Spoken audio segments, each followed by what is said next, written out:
সিংহ আৰু নিগনিৰ সাধু।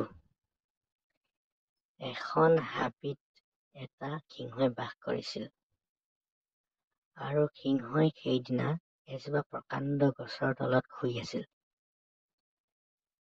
তেনেস্থলত এটা সৰু নিগনিয়ে খাদ্য বিচাৰি সিংহৰ পিঠিত উঠিলগৈ, আৰু সিংহই চখ খাই নিগনিক খামোচ মাৰি ধৰি কলে, "হেৰ নিগনি, তই মোৰ কিয় টোপনি ভাঙিলি?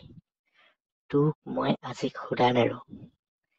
সিংহৰ কথা শুনি নিগনিয়ে বৰ ভয় খালে আৰু কলে, "মহাৰাজ, মোক ক্ষমা কৰি দিব, মই নাজানি ভুল কৰিলো। মোৰ পৰা এনেকুৱা ভুল আৰু নহয়, গতিকে মোক আজি আপুনি যাবলৈ দিয়ক। পিছত আপোনাৰ কেতিয়াবা সহায় হলে মই নিশ্চয় সহায় কৰিম।" তেনেকৈ কৈ নিগনি নিজৰ ঘৰলৈ গুচি গল।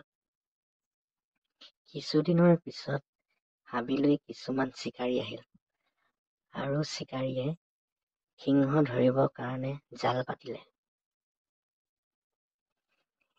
এদিনাখন তেনে জালত সিংহ ফচি গল, জালত বান্ধ খাই গল, আৰু চিকাৰীৰ ভয়ত সিংহই চিঞৰিব ধৰিলে।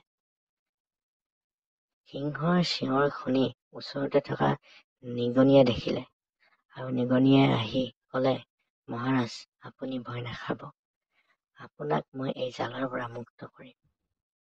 এনেকৈ কৈ নিগনিয়ে সিংহই বান্ধি থোৱা জালখন দাঁতেৰে কুটিবলৈ ধৰিলে, আৰু অৱশেষত নিগনিয়ে জালৰ সকলো ৰছী কাটি শেষ কৰি দিলে, আৰু সিংহ মুকলি হল।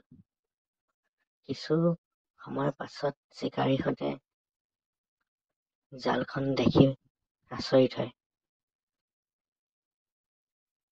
তাৰ পিছত সিংহই সেই ঠাই এৰি দূৰলৈ গুচি যায় আৰু নিগনিৰ সৈতে বন্ধুত্ব স্থাপন কৰে।